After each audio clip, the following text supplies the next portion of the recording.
मेरी गाड़ी में सोना अच्छी बात नहीं है।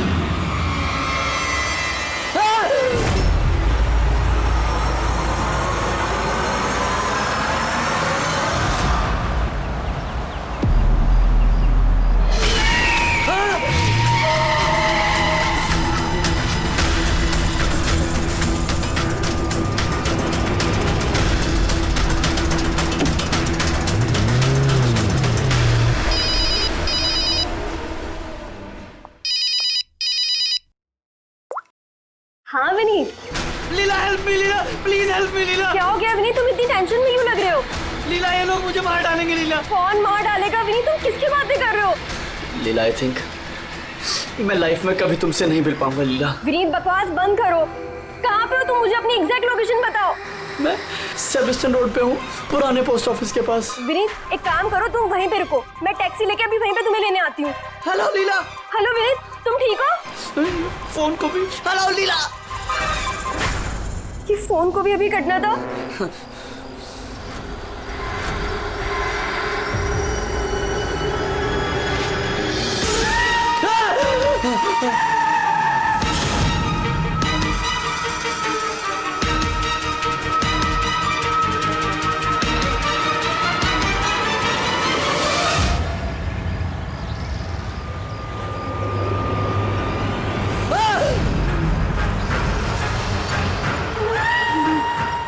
भगवान प्लीज हेल्प मी, मुझे मेरे घर तक पहुंचा दो प्लीज।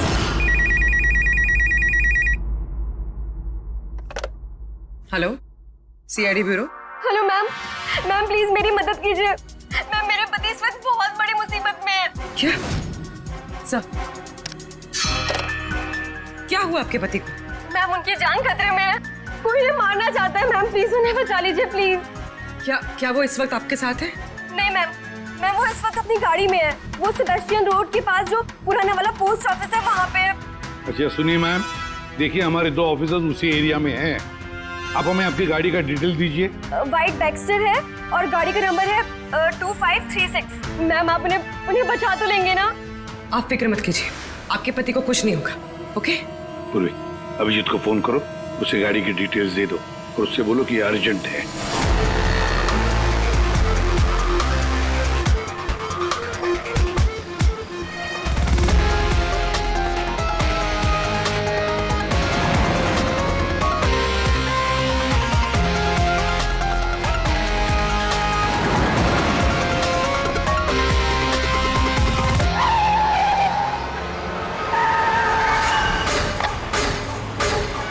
या यही नंबर है। ये गाड़ी ऐसे क्यों चला रहा है? ये तो एक्सीडेंट कर देगा।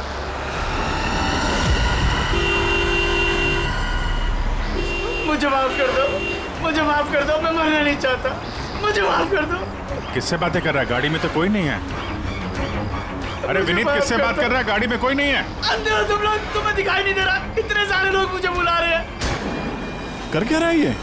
मुझे माफ कर दो, मैं मरना नहीं चाहता। पागल हो गया लगता है। विनीत विनीत विनीत, तुम्हारी जान को खतरा हो सकता है, रुक जाओ।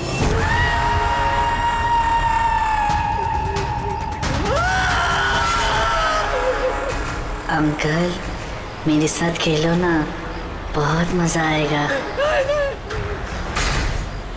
विनीत गाड़ी रोको, साइड में लगाओ।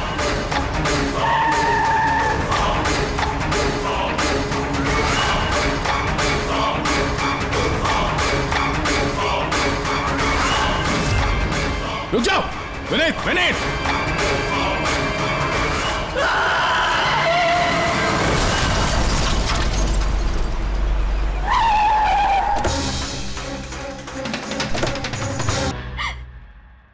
आपने तो मुझसे वादा किया था ना कि विनीत को कुछ नहीं होगा, तो फिर क्या हो गया? देखिए मैडम, अगर उनकी जान को किसी और से खतरा होता तो हम उन्हें जरूर बचा लेते, लेकिन वो तो खुद ही शराब पी के गाड़ी चला रहे थे। आप तो जानती हैं कितना खतरनाक है। नहीं, उनकी जान खुद उनकी वजह से नहीं गई है, बल्कि उन लोगों की वजह से गई है जो इतने दिनों से उन्हें परेशान कर रहे थे। कौन लोग? सुबह शाम सोते जागते हर वक्त वो उन्हें सताते रहते थे।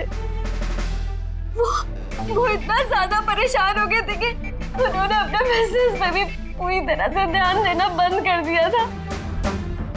किन लोगों की बात कर रही हैं आप? जरा साफ साफ बताइए।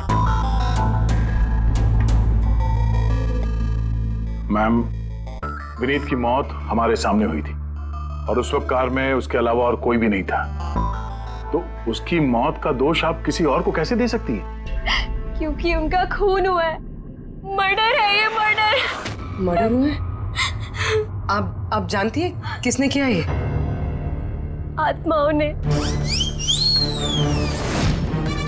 भले ही आप लोगों ने वो आत्माएं नहीं देखी होगी, लेकिन विनीत उन्हें साफ साफ देख सकते थे। सीआईडी आत्माओं को नहीं मानती। आप भी मानते सर। अगर आपने वो 2 हफ्ते पहले वाला नजारा देखा होता। लीला उठो, उठो लीला, लीला उठो। विनीत, विनीत,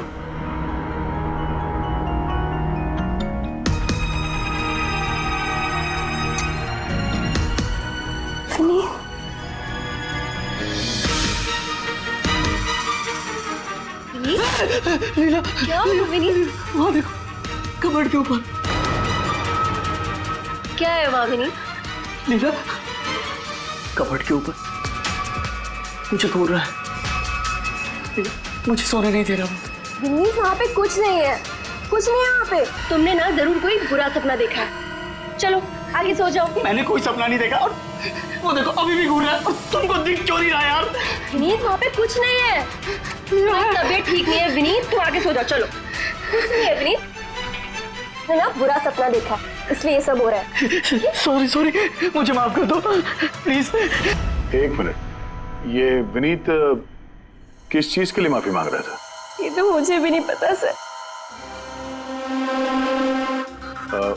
विनीत काम क्या करता था? सर, उनकी कंपनी हॉस्पिटल्स में मेडिकल इक्विपमेंट सप्लाई करती थी। आप श्योर है कि वो विनीत का खून आत्मा नहीं किया? सर, मुझे पहले तो नहीं लगता था, क्योंकि ना तो मैंने कभी कोई आत्मा देखी थी और न ही कभी मैंने उनकी आवाज सुनी थी। लेकिन बाद में मुझे विनीत की बातों पे यकीन होने लगा कि वो सच कहता था।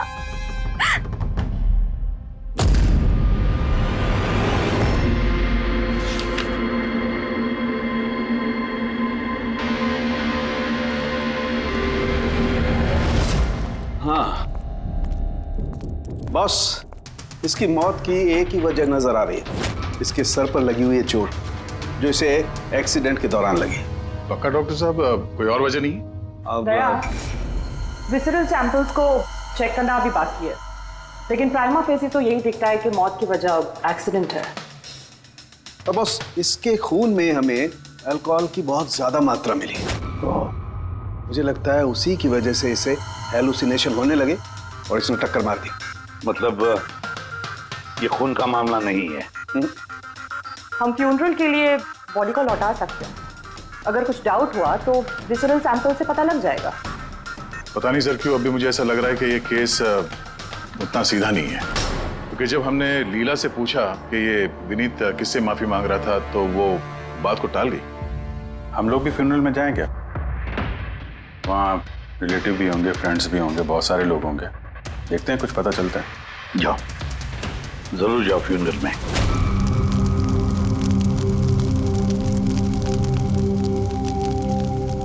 अच्छा हुआ मर गए, ऐसे गलत लोगों के साथ ऐसा ही होना चाहिए।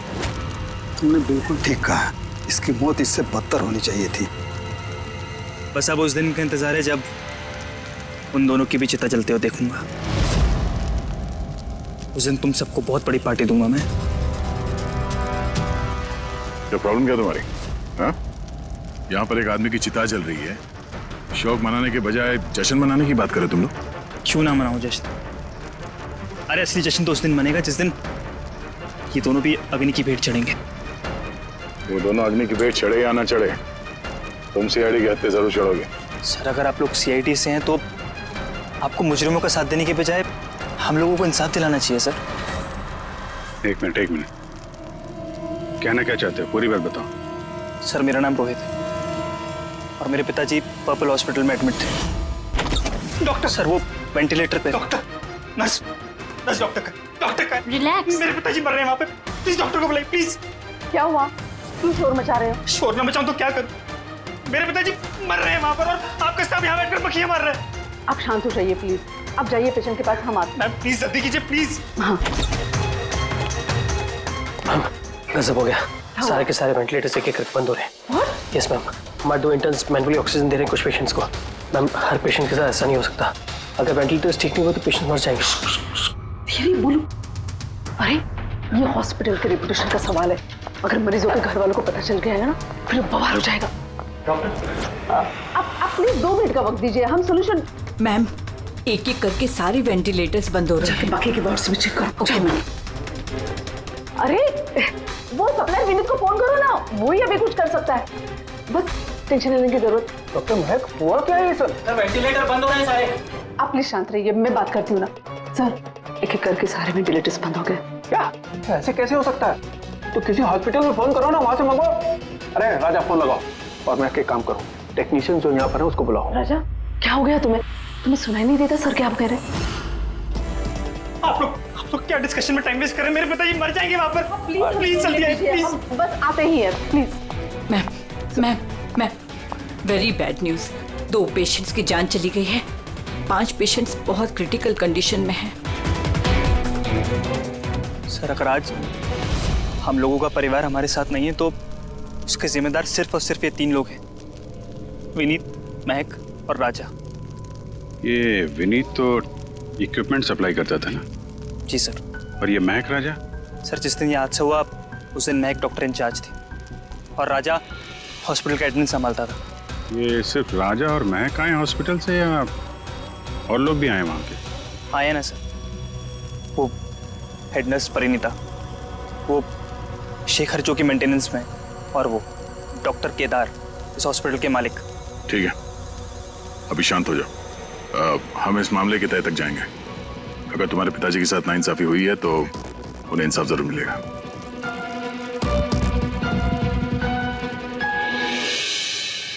समझ में आया कि ये विनीत माफी क्यों मांग रहा था। मुझे माफ कर दो, मैं मरना नहीं चाहता, मुझे माफ कर दो।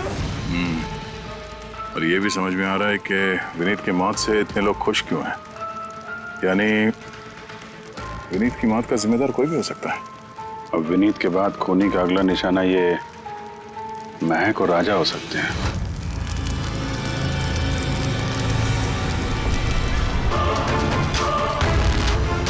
मुझे माफ कर दो। तुमने मुझे क्यों मरने दिया?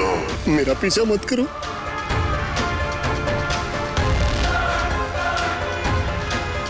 ये बात किससे कर रहा है? उन्हीं काल्पनिक लोगों से जिससे विनीत बात कर रहा था। शायद ही तू मुझे बचा सकती थी, जो मरने दिया मुझे। तुम भी मरने के लिए तैयार हो जाओ। और ये महक भी सहमी से लग रही है। छोड़ो, छोड़ो मुझे, छोड़ो मुझे, आग में मत खींचो। मेरी कोई गलती नहीं है।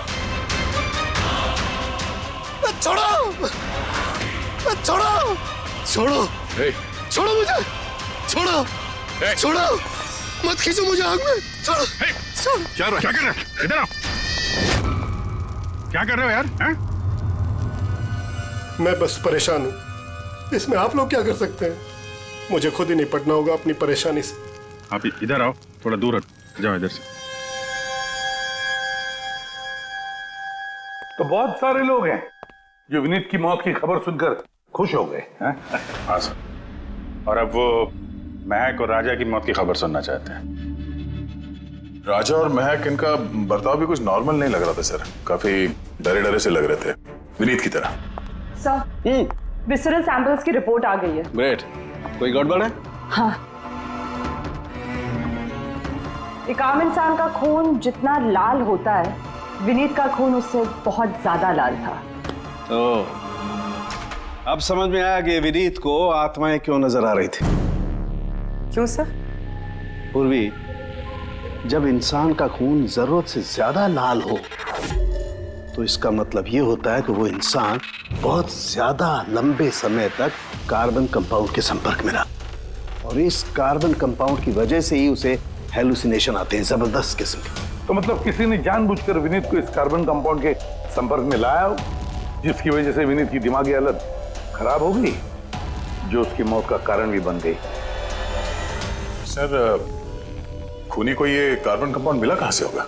हमारे आसपास हर जगह कार्बन कंपाउंड फैला हुआ है। मॉडर्न जिंदगी में हम जितनी भी मशीनों का इस्तेमाल करते हैं वो सब की सब, लगभग सब की सब कार्बन कंपाउंड निकालती हैं। हाँ, कोई भी मशीनों के साथ छेड़खानी करके ऐसी साजिश कर सकता है। तो कार में बैठने के ठीक पहले विनीत ऐसे किसी केमिकल के संपर्क में आया होगा, जिसकी वजह से उसे ये हेलुसिनेशन वगैरह हो रहे थे। बिल्कुल बॉस, गाड़ी के एग्जॉस्ट सिस्टम को चेक करना चाहिए, गड़बड़ वही हुई है।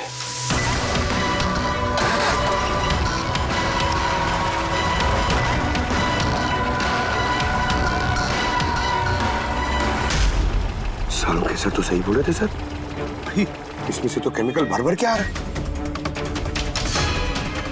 एक बात तो पक्की है पंकज, आत्मा कोई नहीं थी। हाँ सर, इसका मतलब अब खूनी के निशाने पे दो लोग हैं, राजा और महक।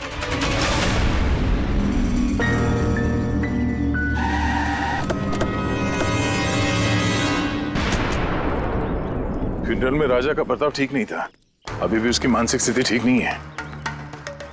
अरे सर, दरवाजा तो खुला है।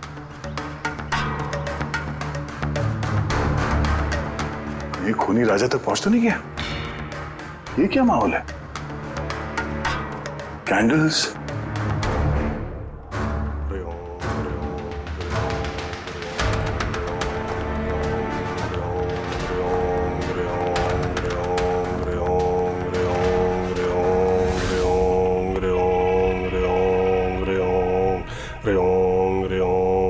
राजा,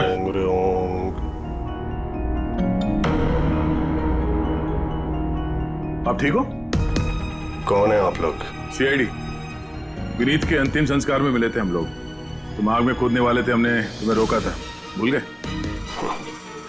अब आप लोगों को मुझे रोकने या बचाने की जरूरत नहीं पड़ेगी। जब तक विनीत का खूनी पकड़ा नहीं जाता, तुम्हारी जान को भी खतरा है। अच्छा सच सच बताना, उन 12 मरीजों की मौत क्या तुम्हारी लापरवाही की वजह से गई थी? खबरदार जो मुझ पर ऐसा गंदा और झूठा इल्जाम लगाया तो। मैं निर्दोष हूं और कोई नहीं मरा मेरी वजह से। शांत शांत। राजा बड़ी मुश्किल से शांत हुआ है, इसे गुस्सा मत दिलाइए। आपकी तारीफ? श्लोक नाम है मेरा। मैं राजा की इस बुरे वक्त से बाहर निकलने में मदद कर रहा हूं। ओह, तो आप साइकियाट्रिस्ट हैं? साइकियाट्रिस्ट नहीं, साइकिक, मीडियम। इस दुनिया और दूसरी दुनिया के बीच एक पुल समझ लो। दूसरी दुनिया? दूसरी कौन सी दुनिया? किसकी बात कर रहे हैं? मुझे तो कोई भी नहीं दिख रहा। मुझे भी नहीं दिख रहा है। मानो या ना मानो, इस कमरे के अंदर कोई शक्तिशाली आत्मा है जो राजा को नुकसान पहुंचाना चाहती है। अभी पता चल जाएगा।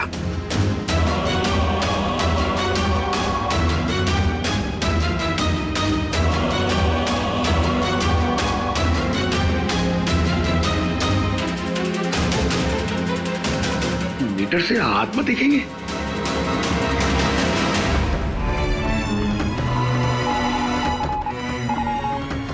देखा, वो आत्मा एसी के पास ही है। मेरी ईएमएफ मशीन झूठ नहीं बोल सकती।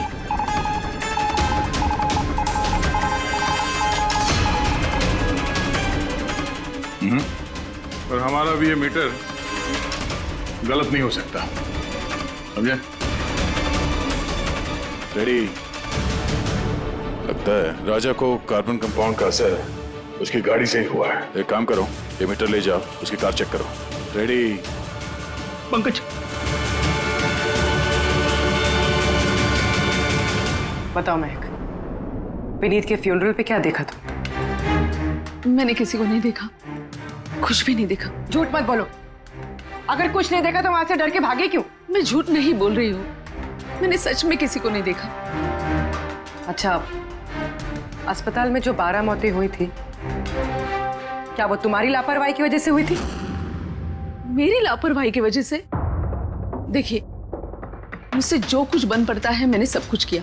मैंने डॉक्टर केदार से भी बात की, लेकिन उन्होंने कुछ एक्शन लिया ही नहीं, तो मैं और क्या करती। अच्छा, तो फिर इसमें डॉक्टर केदार की गलती है? उनसे भी ज्यादा गलती है उस राजा की। उसे चेक कर लेना चाहिए था कि वेंटिलेटर्स ठीक से काम कर रहे हैं या नहीं, उनके वक्त रहते सर्विसिंग हो रही है या नहीं। तो फिर राजा दोषी है? राजा और विनीत दोनों। विनीत को भी हमें वेंटिलेटर सप्लाई करने से पहले देख लेना चाहिए था कि वो कहीं खराब तो नहीं है। आखिर कितनी जानें टिकी थी उस वेंटिलेटर्स पे। लगता है राजा और विनीत के लिए तुम्हारे अंदर काफी कड़वाहट है। विनीत की मौत से तो बहुत खुश होगी तुम।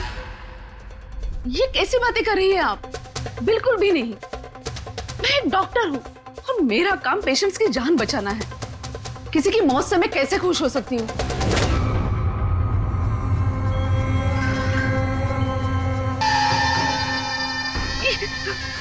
वो आ गया, वो आ गया, वो देखिए। लेकिन यहाँ तो कोई नहीं। पीछे है। मैं यहाँ पर कोई नहीं है।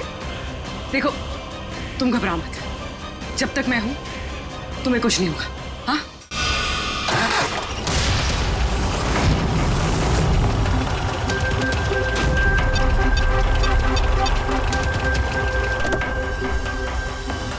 कार की एसी में तो कानून कंपाउंड नहीं है। घर के अंदर देखते, चलो।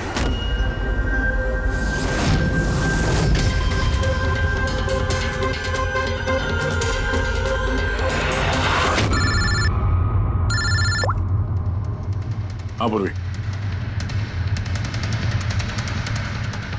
महक के घर पे कोई केमिकल नहीं मिला? ठीक है, जब तक वो खूनी पकड़ा नहीं जाता तुम उसके साथ ही रहो, ठीक है? सर, हाँ, कार्बन कंपाउंड यहाँ पे भी नहीं है। कहीं कोई केमिकल नहीं मिलेगा। विज्ञान की दुनिया और केमिकल की दुनिया के अलावा भी कोई दूसरी दुनिया है, मानो या ना मानो। चुप, वो बंद। और जब तक बोलने को नहीं कहा जाए मुंह खोलना नहीं। राजा जी, आपको डरने की कोई जरूरत नहीं है। हम लोग हैं यहाँ पर। जब तक वो खूनी पकड़ा नहीं जाता सीआईडी आपके साथ ही रहेगी। मुझे सीआईडी की जरूरत नहीं है, ये है ना मेरी सुरक्षा करने के लिए। यार ये कैसे हो सकता है? ना राजा के घर में केमिकल मिला, ना महक के घर में केमिकल मिला, कैसे हो सकता है? सर, हमने राजा के घर को अच्छी तरह से चेक किया, एक एक कोना देखा, गाड़ी भी चेक की, कहीं कुछ नहीं मिला। हाँ मगर दया, अगर कोई केमिकल का इस्तेमाल ही नहीं हुआ है तो फिर राजा और महक को हेलुसिनेशन हुए कैसे? कोई तो वजह होनी चाहिए। और सर, जिस तरीके से विनीत के कार के एसी में केमिकल का इस्तेमाल किया गया है, ये किसी नौसिखिया का काम नहीं लगता है। तो कोई एक्सपर्ट। एक काम करते हैं, बनने वालों के घरों में देखो, शायद कोई ऐसा आदमी हो जो केमिकल्स के बारे में अच्छी जानकारी रखता हो, कोई केमिकल्स में एक्सपर्ट। और हाँ, हॉस्पिटल के उस स्टाफ को बुलाओ। चीफ नर्स जो है ना, हेड नर्स परिणीता, फिर हेड टेक्नीशियन शेखर और मालिक केदार, तीनों को बुलाओ। सर देखते हैं।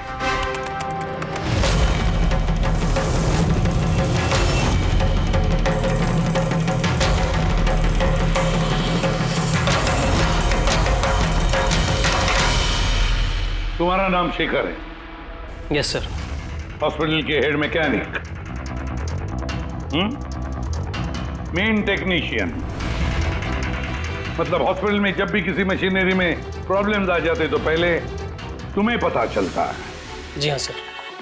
तो हॉस्पिटल के वेंटिलेटर्स खराब हो गए थे, ये तुम्हें पता नहीं था? सर पहले से पता था। तो फिर किया कुछ नहीं क्यों? बताया क्यों नहीं किसे? हाँ सर, इसमें मेरी कोई गलती नहीं है। तो फिर किसकी गलती? सर, मैंने महक को पहले से ही बता दिया था वेंटिलेटर्स के बारे में कि वेंटिलेटर्स में प्रॉब्लम हो रही है और वो कभी भी खराब हो सकते हैं। और ये वेंटिलेटर्स बंद होने से पहले तुमने बताया था? यस सर, 1 वीक पहले। मैम, मैंने आपको एक नोटिस भेजा था, वार्ड टीम के वेंटिलेटर्स ठीक तरह से काम नहीं कर रहे हैं। ओह, मैंने वो तुम्हारा लेटर पढ़ लिया था शेखर। तुम टेंशन मत लेना, मैं कुछ करती हूँ वेट। बट मैम मामला थोड़ा अर्जेंट है। हाँ हाँ मुझे पता है। डॉक्टर महक, यस मैम आपको अकाउंट्स डिपार्टमेंट में इमीडिएटली बुलाया है। हाँ ओके चलो। Okay ma'am. Don't worry Shekhar, मैं कुछ ना कुछ करूँगी पक्का। बट सर उन्होंने मेरी बात को सीरियसली लिया ही नहीं। हाँ, महक ने वेंटिलेटर्स खराब होने पर पेशेंट्स को बहुत बचाने की कोशिश की, मगर राजा सर इतने घबरा गए कि कुछ कर ही नहीं पाए। शेखर जी, तुम कितना सच बोल रहे हो, कितना झूठ, ये तो हम पता लगा ही लेंगे। सर महक की कोई गलती नहीं है, उसने मुझे वेंटिलेटर्स खराब होने के बारे में पहले ही बता दिया था। लेकिन आपने क्या किया? सर मैंने हॉस्पिटल के एडमिन हेड को बता दिया था, राजा को, क्योंकि हॉस्पिटल के जितने भी ये मशीनरी है उनकी देखरेख की जिम्मेदारी एडमिन हेड की होती है सर। तो आपने एडमिनिस्ट्रेटिव हेड राजा को बता दिया और आपकी जिम्मेदारी खत्म हो गई। अब मालिक है ना इस हॉस्पिटल के, तो जिम्मेदारी खत्म कैसे होती है आपकी? सर मैंने अपनी जिम्मेदारी निभाई, तभी तो मैं खुद गया राजा के केबिन में। राजा। जी सर। ये सब क्या कर रहे हो? अरे ये सब जरूरी नहीं है, इतने सारे मरीजों की सांसें वेंटिलेटर के भरोसे चल रही हैं, तुम यहाँ बैठे हो, अरे कुछ करो ना। जी सर, मैं अभी सप्लायर से बात करके वेंटिलेटर बदलवा देता हूँ। प्लीज प्लीज जल्दी करो। जी सर मुझे समझ में नहीं आ रहा कि उन्होंने वेंटिलेटर्स बदलवाए क्यों नहीं। मैं हैरान हूँ सर, कोई भी केदार जी पे उंगली उठा नहीं रहा है। हर कोई राजा, विनीत और महक के पीछे पड़ा हुआ है। वही तो, हॉस्पिटल के मालिक है ना केदार जी, तो पूरी की पूरी जिम्मेदारी भी केदार जी तुम्हारी है। लेकिन सर अब मैं खुद जाके तो रिपेयर नहीं कर सकता ना वेंटिलेटर्स।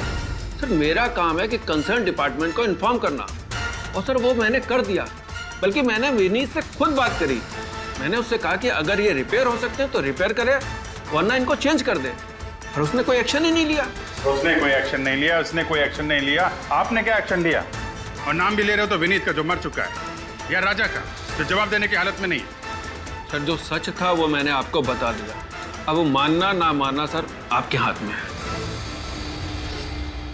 परिणीता। जी सर। हॉस्पिटल की हेड नर्स, तो तुम हॉस्पिटल के बारे में सब कुछ जानती होंगी। जी सर। तो फिर अब सच सच बताओ, ये जो कुछ भी हुआ है किसकी लापरवाही से हुआ है? बताओ जल्दी। हाँ सर, बताती हूँ। मेरे साथ धोखाधड़ी करने की कोशिश मत करना राजा। और हाँ, अगर मशीनों में कोई फिजिकल डैमेज है वो वारंटी में नहीं आता। अगर तुमको नए वेंटिलेटर चाहिए तो पूरी कॉस्ट पे करनी होगी, समझा?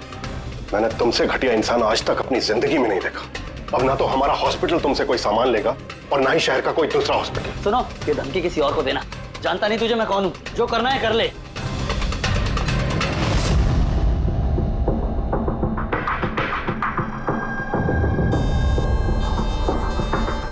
ये जो कुछ भी हुआ है इस राजा और विनीत के झगड़े की वजह से हुआ है। दोनों के झगड़े की वजह से सर इतने लोगों की जान चली गई। राजा को नए वेंटिलेटर का इंतजाम तुरंत करना चाहिए था। सर इन मरीजों के परिवार वालों में से 3 लोग ऐसे हैं जिन्होंने केमिकल इंजीनियरिंग की है। अच्छा, 3 लोग? तो फिर उनकी कुंडली निकालो, देखते हैं।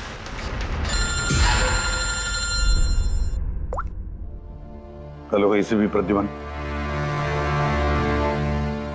What? ठीक है, हम अभी पहुंचते हैं। क्या सर? राजा की मौत हो गई। दया, मौत तो इसकी सर पे चोट लगने की वजह से हुई। लगता है छत से कूद गया ये। जरूर हेलुसिनेशंस इतने भारी पड़ गए होंगे कि दिल मिलाकर राजा ने ऊपर से छलांग लगा दी। और तुम ख्याल रखने वाले थे ना इसका? ये ख्याल रखा तुमने? हाँ?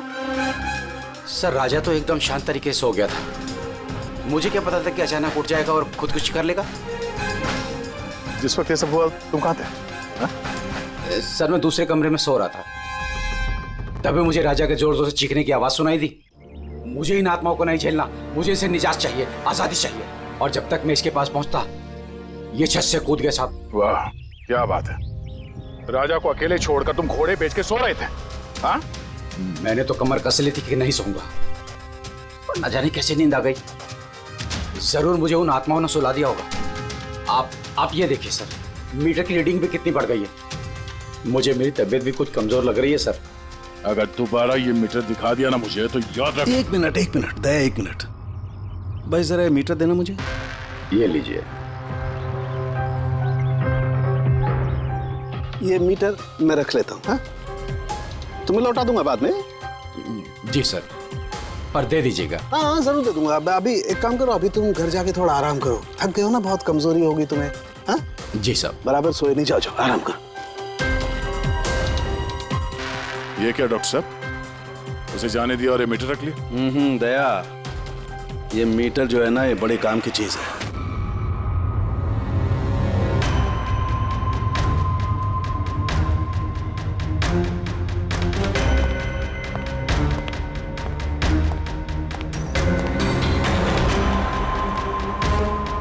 इस रूम में चेक करता हूं। हाँ सर। नहीं, ऊपर चलते हैं।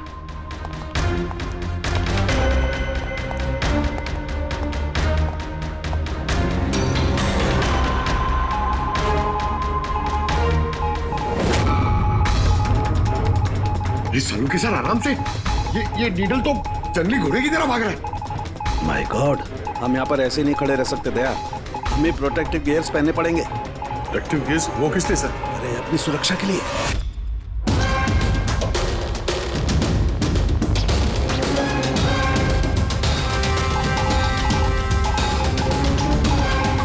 ये देखो, सबसे ज्यादा मीटर रीडिंग यहीं पर है, इस एसी के नीचे। मतलब सर वो वहाँ। पंकज खबरदार, खबरदार, जो आत्मा का नाम भी लिया तो। सर ये मीटर किस तरफ इशारा कर रहा है? बताता हूँ बाहर चलो, बाहर चलो।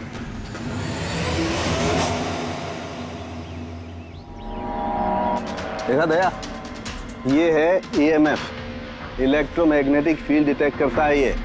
इलेक्ट्रोमैग्नेटिक फील्ड्स, ये तो आजकल सभी इलेक्ट्रॉनिक अप्लायंसेस में होता है सर, टीवी, फ्रिज, एसी में। बिल्कुल दया, लेकिन उन अप्लायंसेस का EMF हिडन होता है, छिपा हुआ होता है, ताकि लोगों पर बुरा असर ना हो। कैसा बुरा असर? इसकी वजह से लोगों को नौशिया हो सकता है, जी घबरा सकता है, बेचैनी हो सकती है, और अगर ज्यादा देर तक संपर्क में रहे तो हेलुसिनेशन होना भी कोई बड़ी बात नहीं है। ओह, मतलब राजा को ये हेलुसिनेशन किसी केमिकल की वजह से नहीं हुआ है, अपने घर के इलेक्ट्रॉनिक अप्लायंसेस की वजह से हुआ है, क्योंकि उसका वो EMF ढका हुआ नहीं था। बिल्कुल। इसका मतलब है सर, किसी ने ये जानबूझ के छेड़छाड़ की है इसमें? हो सकता है दया, वैसे ही राजा को अंदर से पछतावा महसूस हो रहा था, दुखी था बेचारा कि वो मरीजों को बचा नहीं पाया, इसीलिए हेलुसिनेशन उसे पछतावे के रूप में दिखाई देने लगे।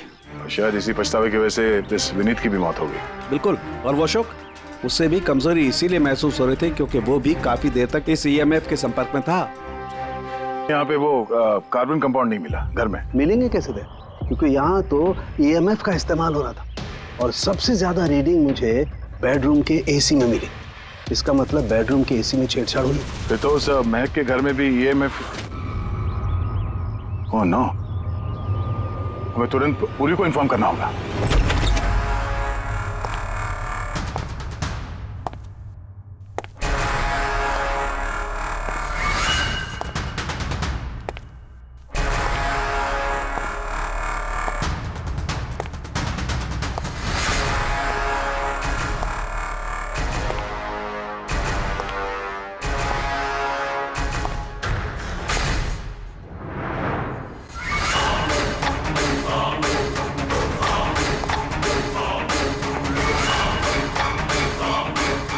जान लेकर चैन नहीं पड़ा तुम्हें,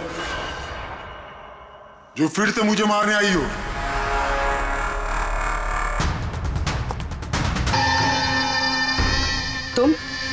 मैंने तुम्हें सेल्फ डिफेंस में मारा था, और वैसे भी तुम एक मुजरिम हो। क्या कर रही तुम? छोड़ो से। आदमी क्या? सर यहाँ पे सर रोकिए इसे, ये मुझे मारना चाहती है। पहले यहाँ से बाहर निकली, जल्दी आउट ऑफ हियर प्लीज, जल्दी फास्ट। ये हैं वो 3 लोग जिनका संबंध केमिकल इंजीनियरिंग से है। सुहास, दीपक और किशोर। खूनी इनमें से कोई भी हो सकता है। नहीं अभिजीत, कार के AC में केमिकल फिक्स करना अलग बात है, और इलेक्ट्रोमैग्नेटिक फील्ड को इतनी होशियारी के साथ इस्तेमाल करना अलग बात है। मुझे लगता है ये कोई ऐसा आदमी है जिसे साइंस की, मेडिकल साइंस की बहुत अच्छी जानकारी है, या तो कोई डॉक्टर या कोई साइंटिस्ट। जिसने भी किया उसने पूरा बंदोबस्त किया था इस इलेक्ट्रोमैग्नेटिक फील्ड का कि ये महक और राजा दोनों कायम के लिए उस ईएमएफ के असर में रहे हैं। हो सकता है जब ये दोनों हॉस्पिटल में अपना काम कर रहे थे तब भी ये ईएमएफ वहां पर प्रेजेंट था। तो फिर सर शायद हॉस्पिटल के किसी मशीन के साथ भी छेड़छाड़ की गई होगी। बिल्कुल दया, बिल्कुल। और ये करने वाला वही है, हॉस्पिटल का अंदर वाला।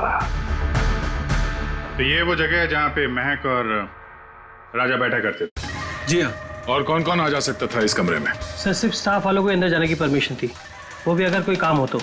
मतलब बाहर का कोई आदमी यहाँ नहीं आ सकता? नहीं सर, यहाँ तक कि मरीजों को भी अंदर जाने की इजाजत नहीं थी। उसका मतलब तो ये हुआ कि स्टाफ का ही कोई है, मतलब आप में से कोई एक खूनी है। ये आप कैसे कह सकते? ये हम नहीं कह रहे, ये ईएमएफ मशीन कह रही है जिसने हमें सब कुछ बता दिया है। और इस ईएमएफ मशीन के हिसाब से इस एसी के साथ छेड़छाड़ की गई थी। इसका मतलब है राजा और महक को मारने की कोशिश की गई थी, मगर बेचारा राजा मारा गया। एसी के साथ छेड़छाड़? क्या कह रहे हैं आप लोग? हमें तो कुछ समझ में नहीं आ रहा। ये बात इस कमरे में मौजूद वही इंसान समझ सकता है जो खुद खूनी है।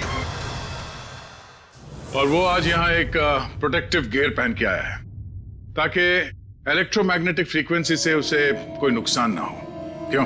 कौन है वो?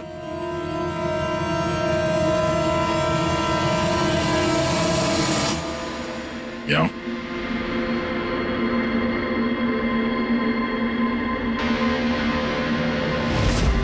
फैशन सेंस तो बहुत अच्छा है तुम्हारा शेखर। कपड़े के अंदर ये सुरक्षा कवच।